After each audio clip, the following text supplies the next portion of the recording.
In 1964, the world was forever changed as Walt Disney and a team of extremely talented storytellers brought to the screen the tale of the Banks children and their magical nanny, Mary Poppins. Much like Mary Poppins herself, the film was practically perfect in every way. Every one of its frames oozed with an extraordinary charm and wonder, delighting millions for generations. In and out of its time, Mary Poppins manages to be an achievement in every way, and over 50 years later, it continues to serve as one of the ultimate pinnacles in Walt Disney's movie-making career. Mary Poppins appears to be stellarly acing the test of time. In an ungraceful segue, there is EPCOT, a profound theme park inspired by a unique ideology. While not becoming the thriving community it was intended to be, it still stands as a grand exhibition of global celebration, shining spirited light on our technical achievements as well as the beauty of our varying cultures. EPCOT, much like the marvel that was Mary Poppins, was a unique game changer at its debut. Through new means of technology and corporate sponsorship, a new brand of theme park storytelling was born. Striving to be bigger and better than the Disney parks that came before it, EPCOT was a place where curiosity was rewarded with inspiration and dark rides. Mary Poppins and EPCOT, two seemingly unrelated entities, perhaps linked only by the company that produced them. But all of that changed one exciting afternoon as winds in the east made their way to the west, and with great fanfare, the one attraction Disney diehards have been waiting for was officially announced. Kind of. By Bob Chapek's own introduction, something big was about to happen, and oh boy, was he right. Or wait, my cadence was kind of off on that. That was supposed to be a question mark. Something big was about to happen. Was he right? You see, the lights dim as an epic Mary Poppins step-in-time musical number begins, and holy molasses, it's Disney legend Dick Van Dyke. This is going to be a huge announcement. They chit-chat a bit about the cultural impact of Mary Poppins and the visionary genius of Walt Disney. They are building to something huge. The United Kingdom Pavilion will be home to the first ever Mary Poppins attraction in a Disney theme park. Wow, yes, there it is. More, tell me more. Oh, we're done. Oh, okay. No specifics, no true details, no due date, just some curious concept art and a big question mark. Nevertheless, it was happening in EPCOT and most of us were excited. Rumors would follow in the coming months and Chapek's fanfare would seem misrepresented. Was it really going to be just a themed carousel or a projection-enclosed spinner, or even worse, just an elaborate facade for a simple meet and greet? And honestly, without tasting what they were truly cooking, who am I to judge? But nevertheless, the things we were unofficially hearing were leaving me underwhelmed. But the world has been a weird place lately, and for reasons you already know, the whole project was seemingly taken off the table, postponed for a later date, if ever at all. But this may be a good thing. This may be a chance for EPCOT to course correct. Both EPCOT and Mary Poppins are great properties that in recent years have seemingly lost their way. Their current contributions are by no means bad. In fact, they're quite good, but they're different and they stray a bit from their original core dialogue, principal factors that made their earliest iterations exquisite. There's a way I think that these two could meet in the middle the right way by simultaneously celebrating their greatest attributes in one: Mary Poppins and EPCOT.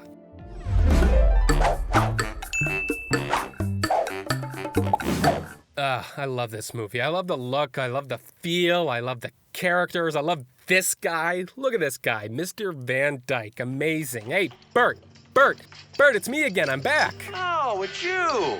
Hello. Cherry Tree Lane, buddy, you and me, number 17. Number 17 Cherry Tree Line, you say? Yes. All right, come on with me. Take me there. This here's Cherry Tree Line. It's so great. So great. Where were we? The original stories of Mary Poppins begin in the 1930s with their author and creator P.L. Travers. They were semi-whimsical tales of a wondrous English nanny who via magic and stern sensibility brings change and practical life lessons to the entire Banks family. These chapters delighted many, two of which happened to be the daughters of Walt Disney. And in their adoration, Walt began his own challenging plight to bring the stories to the screen. For them. As film historians and 2013 biopics would suggest, it was a long road, but it was one that was eventually traversed. These stories, with a hefty addition of Walt Disney's creative flair, gave us one of, if not the greatest films of all time. You know what? No, I'm not going to dance around this. Mary Poppins is the greatest film of all time for me. The story on its own is fairly straightforward, but with the addition of choice casting and excellent performances and a stellar score and an iconic soundtrack and artful animation and charming special and practical effects and visually stunning studio direction and a script that's cleverly packed with a lot of thematically powerful nuance. Fiddlesticks, boy. Feed the birds, and what have you got? Fat birds. You have, sure, the greatest film of all time. I stand by it. There's great vision here. From the first frame, there's an unspecific whimsicality to it all. Every single factor carries its own flavor of eccentricity, and while it's never officially addressed, we agree it's just Cherry Tree Lane. An elegant community, yet somehow otherworldly, immediately instilling within us a childlike perception of a simple place. While the film is visually vibrant, it's got substance. Peppered throughout are flowing messages exhibiting the value of kindness, of familial responsibility, of a strong work ethic, and the importance of charity. And of course, that in every job that must be done, there is fun. Life is meant to be lived, enjoyed, and paid forward. It's a beautiful film, and over half a century later, it stands firm as Walt Disney's filmmaking opus, combining everything the Disney brand offered but delivered to us in the highest degree. Animation or music or story or practical special effects, they're all here. There were even early audio animatronics. I have no doubt that other films could fit the bill of greatest, but for me, there isn't much that comes close to the masterful distinction that is Mary Poppins. It's heartwarming, it's hilarious, it's powerful and thought-provoking, it's supercalifragilisticexpialidocious, which is to say, it's extraordinarily good. And you know, I'm not the only one who thought so. The film was a critical and commercial success. So profitable that the excess funds Disney earned were able to greenlight Maypo, a division of Imagineering that would focus on and develop stunning special effects and audio animatronics for upcoming Disney attractions. The name Maypo is supposedly an acronym for Manufacturing and Production Organization, but come on. In addition to Maypo, the Poppins box office would also aid in Disney's ability to secure the land for what would eventually become the Florida Project, aka EPCOT. So in a roundabout way, Poppins is directly responsible for Walt Disney World and its wealth of groundbreaking audio animatronics. In spite of this, when the Magic Kingdom would open in 1971, it would do so without Mary Poppins. I mean, kind of. She was there technically, but she wasn't there. There were some interesting original plans for a Mary Poppins attraction in Fantasyland, but like a great deal of the original park plans, they remained unused. Over the next decades, as parks and resorts would open and expand all around the world, Mary Poppins would stay mostly out of the limelight, appearing in some forms but rarely past parade appearances, bakeries, and meet and greets. In spite of her limiting park presence, the film itself still carried weight. Poppins' place in popular culture was still prominent enough that after 50 long years, Disney was finally ready to capitalize. But not in the way that we needed. A sequel, 50 years later, set 20 years later, with a new cast, and actually given where the bar was set, everyone performed admirably. But Mary Poppins Returns was good. It was just good. I liked it, but I wanted to love it. Through the whole thing for me was a disconnect, an unsuccessful attempt to modernize and overcomplicate what we already know as classic and fairly simple. Why do you always complicate things that are really quite simple? Mary Poppins Returns hits all too similar beats as its predecessor, but with unnecessarily busy direction that makes the whole thing feel weirdly hollow. It's a great contrast to the vibrancy and the simplicity of 1964. Regardless of my personal feelings with the film, it performed adequately and probably raised the brows of the Disney suits enough to officially make this happen. There were two things that initially concerned me. One, that Bob Chapek didn't seem to know when Mary Poppins came out. You know, Dick, we all love Mary Poppins, 65 years. Why do you think it continues to mean so much to so many people after Did you just say 65 years? And two, while Dick Van Dyke was presented boastfully on the stage, he was nowhere to be found in the concept art. This original film-heavy fanfare right now, this is all for a ride based on the sequel? What am I doing here? This Mary Poppins edition was just one of many exciting experiences being added to Epcot, all of which would echo the new reformatted sentiment that a day at Epcot would harness and inspire the power of possibility. A new nighttime Disney-filled fireworks spectacular, a new interactive water exhibit starring Moana, a new reworking of the iconic Spaceship Earth, shifting it from the historical progression of communication and more towards the power of storytelling. And as for the World Showcase, the United Kingdom Pavilion would welcome the first attraction inspired by Mary Poppins.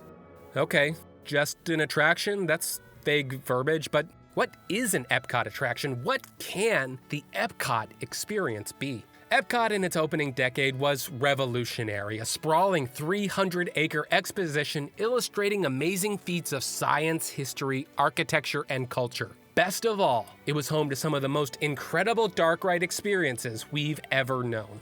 These rides were grand in scale and ambition, but overall simple in their presentation. If we analyze each of these early Epcot attraction elements one by one, there's nothing overwhelmingly stunning about any of them, but together, as one presentation, the elements of a slow-moving Omnimover dark ride system, a decent length of ride time, and captivatingly simple audio animatronic figures proved to be a winning and dynamic Epcot formula. The application of this style of theme park ride made the history of communication come alive. The evolution of transportation became transportive in itself. It showed the nature of our past, the potential of our future, and the vastness of our imaginations. Through these enthralling and animated vignettes, we observed a sneakily clever passing of information, happening in a most creatively Disney way, revealing before us simply in 3 dimensions. These were not completely immersive, interactive, fast-paced theme park rides. No, they were lengthy, slow-moving dark rides, each supported by large casts of audio animatronic characters. And they were memorable, and they aided in making Epcot, Epcot, for better or worse. Because one by one, the landscape started changing. Nearly all of these experiences were replaced by cheaper, faster thrills. These new replacements were updated in an attempt to modernize what was beloved by many, once again overcomplicating what was already so great and so simple. Why do you always complicate things that are really quite simple? Give me your hand. Epcot is once again facing some grand changes. This season of transition has been an overlong mess, but we're promised that on the other end of it is an Epcot that is more timeless, more magical, and more Disney, which doesn't have to be a bad thing.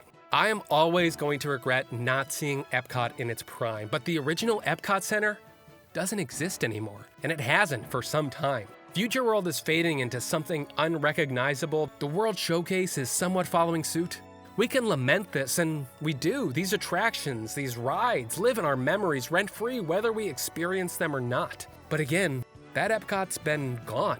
And if we're being honest, it's that version of Epcot that struggled and almost brought Disney to the brink. What we have today is some weird no man's land in the middle. What we'll have on the other end is Epcot, again, a more focused theme park that is more timeless, more magical, and more Disney. Hypothetically speaking, what if instead of resisting this, we embraced it? At least with the World Showcase, there are already Disney properties that we could reasonably fit in almost every country. Is there a conceivable reason why any of these pavilions should be without a C-to-E ticket attraction? Mounds of cold, heartless money. Say what you will about intellectual properties in a Disney theme park, but for me, especially in a place like Walt Disney World, IPs are not inherently bad. And those of us that think they are, and believe me, I teeter myself sometimes, we're in a pretty small minority. While I am certainly not opposed to more fully original attractions like Pirates of the Caribbean, like Country Bear Jamboree in the parks, I will never roll my eyes at new additions. The effort to make Epcot, quote, more Disney has been in the works for a while, and in almost every case, I see the changes to be improvements. Especially in the case of things like Ratatouille in the France Pavilion, where we don't have to sacrifice anything, we just get a fun new experience. And it was going to be the same for the United Kingdom Pavilion in the World Showcase, a pavilion currently without an attraction. I don't know what an England Maelstrom-esque dark ride would look like. I'm sure it would be awesome, and had they announced something like that instead, I would be equally as stoked. But if we're gonna apply established Disney characters to a pavilion, the UK Pavilion is the one I want to be in. I probably have Disney to thank for my whimsical view of the United Kingdom. England and London have played the picturesque backdrop for so many classic Disney stories that the fact that the UK Pavilion has been mostly attractionless for its history is fairly baffling to me. There's just too many to list here, but among them all, I think few of them celebrate English culture more than Mary Poppins. Of course, I say that as an American born in the 1990s. While I know its interpretation is far from perfect in a lot of ways, I honestly think Mary Poppins carries a lot of real-world beauty with it. The Edwardian-era London on display, to be cliché, is as much a character as anybody in the film. Throughout its runtime, we see nods to iconic English tropes and landmarks. I think it's wonderful, and it would totally fit in the World Showcase without feeling forced. But regardless of any of that, it was happening. It was announced, underway, I guess, but the grand D23 declaration teased absolutely nothing. So, I think that's what Imagineering had officially ready. Nothing. From what little we could see about the Poppins attraction, we could see it was probably going to be little, and for some reason, it was going to choose to bank on Mary Poppins Returns. And while Emily Blunt and company did a serviceable job, I can't quite align myself with the notion that the film was already worthy of a ride interpretation. I've never been more relieved to hear that a project has been put on hold or dropped, because whether it was in the works like this or not, there's an opportunity for EPCOT to do this right.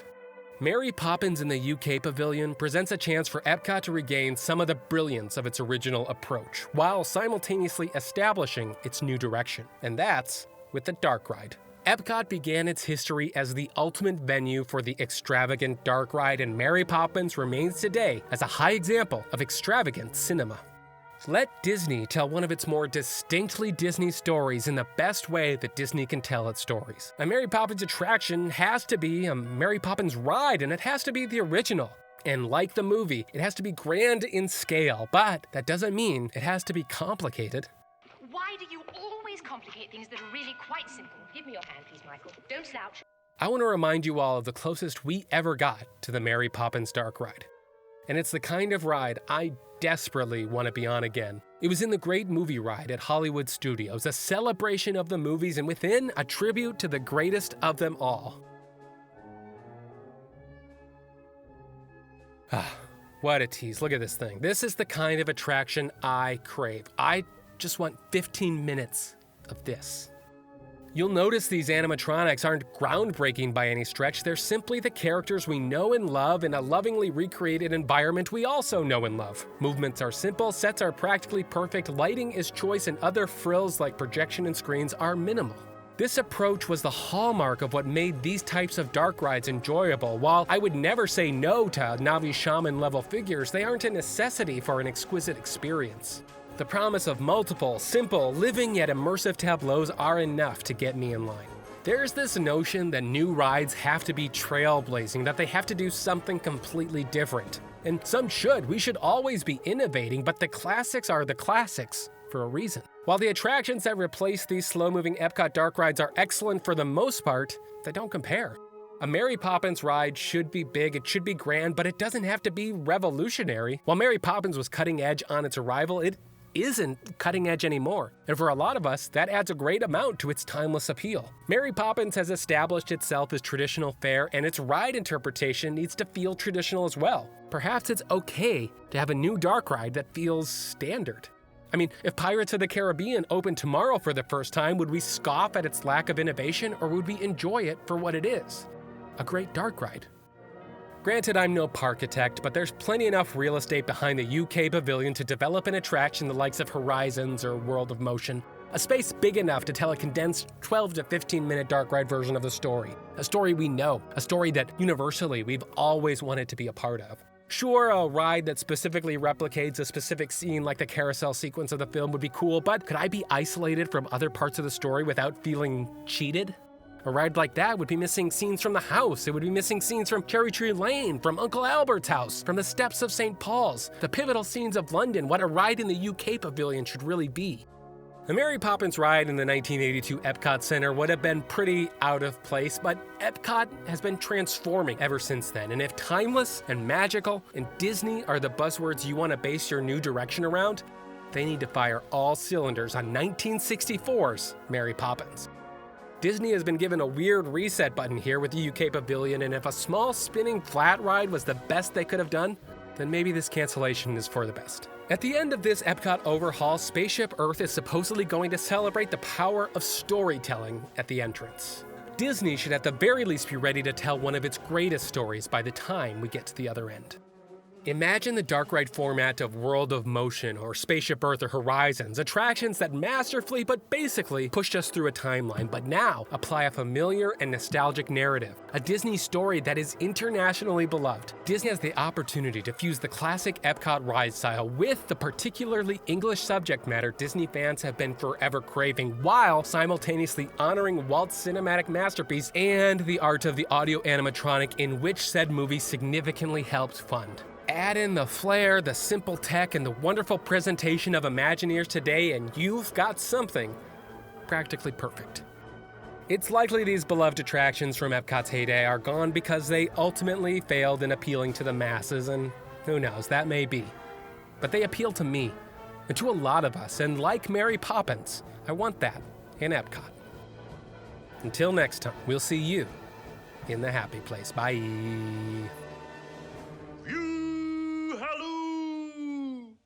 Oh, yes, definitely. A view, halloo. View, halloo? Faith in Begara, 'tis him red course again. View, halloo! Oh, musha, musha.